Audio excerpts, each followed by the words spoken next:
നമ്മുടെ ഈ യോഗത്തെ അഭിവാദ്യം സംസാരിക്കാനായിട്ട് ആർട്ടിക്കൽ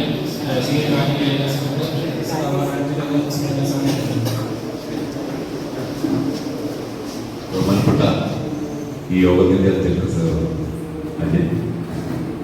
ഈ കൺവെൻഷൻ ഔപചാരികമായി ഉദ്ഘാടനം ചെയ്ത നമ്മുടെ CITUവിൻ്റെ സംസ്ഥാന സെക്രട്ടറിമാരുടെ ഒരാളായിട്ടുള്ള സൗറാരാമു, ഈ യോഗത്തിൽ പങ്കെടുക്കാനെത്തിയിട്ടുള്ള നിങ്ങളുടെ യൂണിയൻ്റെ നേതാവ് കൂടിയായിട്ടുള്ള സൗകര്യ സുഖർണോ, സവാമീർ, സതീഷ്, സാജീഷ്, ഈ കൺവെൻഷൻ വിളിക്കാൻ ഏറ്റവും കൂടുതൽ എന്നോടൊപ്പം പ്രവർത്തിച്ച സൗരീഷ, മറ്റു പ്രിയപ്പെട്ട സഖാക്കളെ, സുഹൃത്തുക്കളെ, ഇവിടെ CITU എന്ന് പറയുന്ന സംഘടനയ്ക്കാണ് രൂപപ്പെടുന്നത്. ഇഷാം വന്നപ്പോഴേ ചില സൂചനകൾ തന്നിരുന്നതിനകത്ത് പല പ്രസ്ഥാനങ്ങളിൽ അല്ലെങ്കിൽ പല രാഷ്ട്രീയ പാർട്ടികളിലും വിശ്വാസമുള്ളവരെല്ലാം ഇതിനകത്തുണ്ട് എന്നുള്ളത് സൂചിപ്പിച്ചു. നമ്മുടെ സംഘടന ഒരു സ്വതന്ത്രമായി പ്രവർത്തിക്കുന്നത് എല്ലാ രാഷ്ട്രീയ പാർട്ടിയും വിശ്വസിക്കുന്നവർക്കും ഇതിനകത്ത് നോക്കില്ല. ഇതൊരു തൊഴിലാളി സംഘടനയാണ്. CITU സംബന്ധിച്ചിടത്തോളം ഇപ്പോൾ തിരുവനന്തപുരം ജില്ലയിൽ 149 സംഘടനകൾ, 149 ഇനം തൊഴിലാളികളുടെ സംഘടനയുള്ളതാണ് തിരുവനന്തപുരം ജില്ല. ഏകദേശം 3,70,000 പരം വരുന്ന തൊഴിലാളികളുടെ അംഗസംഖ്യയുള്ള, തൊട്ടിപ്പണിക്ക് പോകുന്നവൻ മുതൽ അങ്ങേയറ്റം പ്ലെയിൻ ഓടിക്കാൻ പോകുന്നവൻ വരെ സംഘടനയുണ്ട്. ശ്രീനാരായണ ഗുരുദേവൻ പറഞ്ഞതൊക്കെ സംഘടിക്കുകയും ശക്തരാകും. ഇന്ന് സംഘടന ഇല്ലാത്ത ഒരാൾ പോലും ഇനിയേറ്റം നമ്മൾ എന്തെങ്കിലും അവകാശങ്ങൾക്ക് വേണ്ടി സമരത്തിന് പോകുമ്പോൾ തോക്കും ലാത്തിയും ടിയർ ഗ്യാസ് ഗ്രനേഡുമായിട്ട് നിൽക്കുന്ന പോലീസുകാരുടെ സംഘടന. എന്തെങ്കിലും കുറ്റങ്ങൾ ചെയ്താൽ പോലീസ് അറസ്റ്റ് ചെയ്തുകൊണ്ടുപോയി കേസെടുത്ത് പിന്നെ കൊണ്ടുപോകുന്നത് കോടതിയിലാണ്. ആ കോടതിയിൽ ഇരിക്കുന്ന മജിസ്ട്രേറ്റുമാർ മുതൽ ജഡ്ജിമാർക്ക് വരെ സംഘടന. എന്തിനാ സംഘടന? ഒറ്റയിൽ നിന്ന് നമ്മുടെ രാജ്യത്തൊന്നും നേടാൻ വേണ്ടി കഴിയും. ഇന്നത്തെ പത്രമെടുത്ത് നോക്കുമ്പോൾ ഇന്ന് നമുക്ക് പ്രത്യേകമുള്ള ദിവസമാണ്. ഇന്ന് നിയമസഭയിൽ നിങ്ങൾക്കൊരു നിയമത്തിന്റെ സംരക്ഷണം വേണമെന്ന് ആവശ്യപ്പെട്ടുകൊണ്ട് ഒരു സ്വകാര്യ ബില്ല് അവതരിപ്പിച്ച ഒരു MLA ഉണ്ടാക്കി.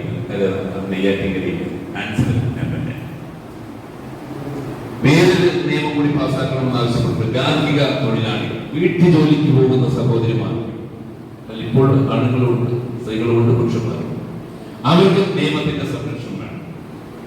കഴിഞ്ഞ നിയമസഭ അവസാനിക്കുമ്പോഴാണ് കേരളത്തിലെ ലക്ഷക്കണക്കിന് തൊഴിലാളികളായിട്ടുള്ള തൊഴിലുറപ്പ് പദ്ധതിക്ക് പോകുന്ന തൊഴിലാളികൾ, അവർക്ക് നിയമത്തിന്റെ സംരക്ഷണം. അങ്ങനെ നമ്മുടെ നാട്ടിൽ ആരൊക്കെ പണിയെടുക്കുന്നുണ്ടോ അവർക്കെല്ലാം ഒരു നിയമത്തിന്റെ സംരക്ഷണം വേണമെന്ന് പറയുവാനും അത് നടപ്പിലാക്കുവാനും ശ്രമിക്കുന്നത് കേരളത്തിലെ ഇടതുപക്ഷമാണ്. അതിനുവേണ്ടി ആവശ്യപ്പെടുന്നത് CITU എന്ന് പറയുന്ന പ്രസ്ഥാനമാണ്. ഞാൻ നീട്ടിക്കൊണ്ടു പോകുന്നില്ല. എല്ലാവർക്കും സംഘടനയുള്ള കാലഘട്ടത്തിൽ നമുക്ക് എന്തുകൊണ്ട് സംഘടനയില്ല? ടെക്നോ പാർക്കിലൊക്കെ ജോലി ചെയ്യുന്ന തൊഴിലാളികളെ നമ്മുടെ പണ്ടുകാലത്ത് ചെന്നാൽ അവർ പറയുന്നത്, അയ്യോ സഖാവേ, നിങ്ങൾ യൂണിയനിൽ ചേർന്നാൽ നമ്മുടെ പണി പോകുന്നതാണ്.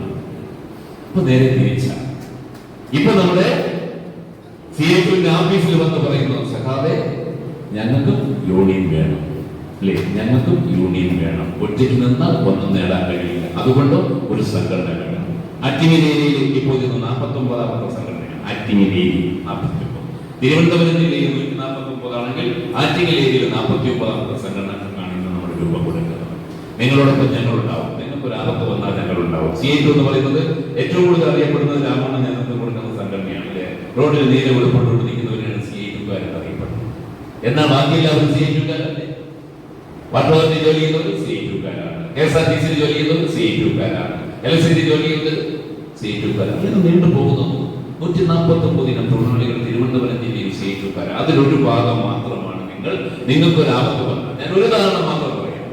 ഇവിടെ കാത്തലിക് സിറിയൻ ബാങ്കിലെ ജീവനക്കാർ പണിമുടക്കാൻ വേണ്ടി തീരുമാനിച്ചു. കാത്തലിക് സിറിയൻ ബാങ്ക്, മുത്തൂറ്റ് ബാങ്കിൽ പണിയെടുക്കുന്നവരെ നമ്മളെ സംരക്ഷിക്കാൻ വേണ്ടി കാത്തലിക് സിറിയൻ ബാങ്കിലെ പണിമുടക്കം പ്രഖ്യാപിച്ചപ്പോൾ ആകെ പണിമുടക്കാൻ ഞങ്ങളോടൊപ്പം ഉണ്ടായിരുന്ന ഒരു തൊഴിലാളി. ആ സ്ഥാപനം ഉടപ്പിക്കാൻ ഞങ്ങൾ എല്ലാവരും കൂടി പരിശ്രമിക്കേണ്ടി വന്നു. അപ്പൊ നിങ്ങൾക്കൊരു ആപത്ത് പറഞ്ഞാൽ, നേരത്തെ രാമണ്ണൻ പറഞ്ഞു നിങ്ങളുടെ വേഗതയെ കുറിച്ചൊക്കെ പറഞ്ഞു, അല്ലേ, ആ വേഗതയിലൂടെയാണ് നിങ്ങളുടെ കുടുംബം വരുന്നത്. ഇതിനകത്തിരിക്കുന്നവർ നല്ല വിദ്യാഭ്യാസമുള്ളവർ, സർക്കാരിൽ നിന്ന് മറ്റൊരു ജോലി നേടിയെടുക്കാൻ കഴിയാത്തതിന്റെ ഭാഗമായിട്ടാണ് ഈ തൊഴിൽ നേടി വന്നത്. അല്ലേ, നിങ്ങളെല്ലാം എംപ്ലോയ്മെന്റിലും ഒക്കെ രജിസ്റ്റർ ചെയ്ത് PSC ടെസ്റ്റ് ഒക്കെ എഴുതി തളർന്ന് നിന്നാണ് പേരിലിട്ട് വന്നിട്ടുള്ളതെന്നാണ് ഞാൻ കരുതുന്നത്. അല്ലേ, നല്ല വിദ്യാഭ്യാസമുള്ളവരില്ലാത്ത ആ വിദ്യാഭ്യാസം നേടിയിട്ട് പോലും നമുക്കൊരു തൊഴിൽ നേടിയെടുക്കാൻ ഈ കാലഘട്ടത്തിൽ കഴിയാത്തതിന്റെ ഭാഗമായി തിരഞ്ഞെടുത്ത ഒരു ജോലിയാണ്. ഏത് ജോലിക്കും അതിൻ്റെതായിട്ടുള്ള അഭിമാനം, അന്തസ്സും അല്ലേ? എന്ത് ജോലി ആരെയും മുതൽ കാക്കാതെയും പൊട്ടിക്കാതെ നമുക്ക് ജീവിക്കണം. നമ്മുടെ കുടുംബം നല്ലതുപോലെ പുറത്തേക്ക് പോകണം. അത് എന്ത് ജോലി ചെയ്യുന്നതിനൊരു മടിയുമില്ലാതെ ഈ രംഗത്തേക്ക് കടന്നു വന്ന നിങ്ങളെ പ്രത്യേകം ചെയ്യിപ്പിന് വേണ്ടി അഭിവാദ്യം ചെയ്യുന്നു. ഇതിന് ഞാൻ കൂടുതലായി നാളേക്ക് തന്നെ മതിയാക്കുന്നു. നിങ്ങളിപ്പോ വോട്ടെടുക്കാൻ വേണ്ടി കാത്തു നിൽക്കുകയാണല്ലേ? വോട്ടെടുക്കാൻ വേണ്ടി കാത്തു നിൽക്കുകയാണ്. ഞാൻ ധരിപ്പിച്ച് പോകുന്നില്ല. പ്രിയപ്പെട്ടവരെ, നമുക്ക് വീണ്ടും ഒത്തുചേരണം. നിങ്ങൾക്ക് പറയാനുള്ള കാര്യങ്ങൾ, നിങ്ങളുടെ ബുദ്ധിമുട്ടുകൾ, നിങ്ങളുടെ പ്രയാസങ്ങൾ, നിങ്ങളുടെ സങ്കടങ്ങൾ ഞങ്ങൾക്ക് കേൾക്കണം. ഞങ്ങൾക്ക് അങ്ങോട്ട് പറയാനുള്ള അവസരങ്ങൾ കിട്ടണം. അതിനിടയ്ക്കിടയ്ക്ക് ഞങ്ങൾക്ക് മാസത്തിൽ ഒരിക്കലെങ്കിൽ മാസത്തിൽ 3 മാസത്തിൽ ഒരിക്കൽ 3 മാസത്തിൽ ഒരിക്കൽ നമുക്ക് ഇതേ കണക്കൊത്ത് ചേർന്നുകൊണ്ട് അങ്ങോട്ടും ഇങ്ങോട്ടുമുള്ള സങ്കടങ്ങൾ പങ്കുവെച്ചുകൊണ്ട് നിങ്ങളുടെ സങ്കടങ്ങൾക്ക് പരിഹാരം കൊണ്ടുവെക്കുവാൻ ഞങ്ങളാലാവുന്നത്ര നിങ്ങളോടൊപ്പം ഉണ്ടാവും എന്ന് മാത്രം ഈ വേദിയിൽ പറഞ്ഞുകൊണ്ട് ബാക്കി കാര്യങ്ങൾ പിന്നീട് പറയാനുള്ളത്. ഇപ്പൊ നമ്മുടെ സേതു സംഘടനയെ സംബന്ധിച്ചിടത്തോളം ഉള്ള രൂപത്തിലല്ല നമുക്ക് ഭാരവാഹികളായിട്ട് ഇതിന്റെ 7 പേരുടെ എന്നൊരു കമ്മിറ്റിക്കാണ് നിർദ്ദേശം തന്നത്. 2 പേരുടെ എടുക്കാമെന്നുള്ളത് ഒഴിച്ചിട്ടുണ്ടാണ്. ഇപ്പൊ തന്നെ നമുക്ക് ഇനിയും ഈ സംഘടനയിൽ അംഗങ്ങളാക്കാൻ വേണ്ടി കഴിയുന്നവരുണ്ട്. ഇപ്പൊ ഇതിനകത്ത് സ്വിഗ്ഗിയും സൊമാറ്റോയും മാത്രമേ വന്നിട്ടുള്ളൂ. ആമസോൺ, ഫ്ലിപ്കാർട്ടൊക്കെ ഇനിയും നമ്മുടെ സംഘടനയിൽ വരേണ്ടതുണ്ട് അല്ലേ? അപ്പൊ അവരുള്ള നമുക്ക് ഇതിനകത്ത് ഉൾപ്പെടുത്തി നല്ല കരുത്തുറ്റതാക്കി. ഇപ്പൊ നിങ്ങള് ഒരു എന്താ പറയുക, ഒരു ഫോൺ മെസ്സേജിലൂടെ വലിയ പണിപ്പെടാത്താണ് നടത്തുന്നത്. പിന്നീട് ആളുകൾ ഉണ്ടാകും അല്ലേ? കഴിഞ്ഞ ദിവസം കൊണ്ടോ നിങ്ങൾ പെട്ടെന്നൊരു ആവശ്യത്തിന് വേണ്ടി പണിമുടക്കുന്നതാണ് ഞാൻ മനസ്സിലാക്കുന്നത് ഇല്ലേ? അതെന്താണ്? നമ്മൾ കരുത്തുള്ള സംഘടന ആയതുകൊണ്ടാണ്. അത് ഒറ്റക്കെട്ടായി നിൽക്കാൻ കഴിയുന്നതുകൊണ്ടാണ്. ആ കരുത്ത് തന്നെയാണ് നമ്മുടെ അവകാശം സംരക്ഷിക്കാൻ വേണ്ടി കഴിയുന്നത്. ഇപ്പോൾ നമ്മുടെ 7 പേര് കമ്മിറ്റി എടുക്കുന്നു. 2 പേരും കൂടെ ഇതിനകത്ത് കോപ്പി ചെയ്യും. ഇതിന് ഈ സമ്മേളനം വിളിച്ചു കൂട്ടാൻ, ഈ കൺവെൻഷൻ വിളിച്ചു കൂട്ടാൻ ഏറ്റവും ഞാൻ 2 വർഷം കൊണ്ട് ശ്രമിക്കുന്നു. ഞാൻ 2 വർഷം കൊണ്ട് ശ്രമിക്കും. ഞാൻ എല്ലാ സംഘടനയും കൂടെ ഉണ്ടാക്കി. ഈ സംഘടന ഞാൻ എത്ര പ്രാവശ്യം ശ്രമിച്ചത്. പക്ഷെ ഇപ്പൊ എന്തായാലും എന്റെ ആഗ്രഹം നിറവേറ്റാൻ വേണ്ടി കഴിഞ്ഞു. ഇഷാം അതിന് താല്പര്യമെടുത്ത ഇഷാമിനെയാണ് എന്റെ കൺവീനറായി നിങ്ങളൊരു നിർദ്ദേശമായി വെക്കുന്നത്. ഇതിന് സിദ്ധാർത്ഥം നിസാമ 2 ജോയിന്റ് കൺവീനറായി പ്രവർത്തിക്കും. പിന്നെ മറ്റു അംഗങ്ങളായി ഷിയോജ, സജിത്, ഷീജ, സജിത്, വിഷ്ണു, അൽത്താഫ്.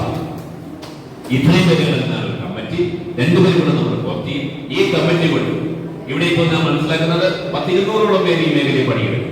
അവരെല്ലാം നമ്മുടെ ഈ ഒരു കൂടെ കീഴിൽ കൊണ്ടുവരും അല്ലേ? ഇവിടെയുണ്ട് 500 പേര്. ഇപ്പൊ നമ്മളൊരു ചെറിയ ശതമാനം മാത്രമേ ഉള്ളൂ. നമുക്ക് അടുത്ത കൺവെൻഷൻ തരും. ഇവരെ എല്ലാവരെയും ചേർത്ത് പിടിച്ചു നമുക്ക് നല്ല സംഘടനയാക്കി മാറ്റുവാൻ കഴിയണം.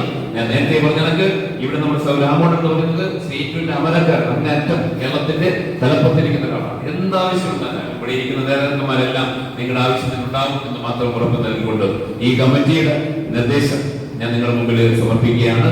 നിങ്ങൾ ഇത് നിർദ്ദേശം പറയുന്നത് അംഗീകരിക്കുമെന്ന്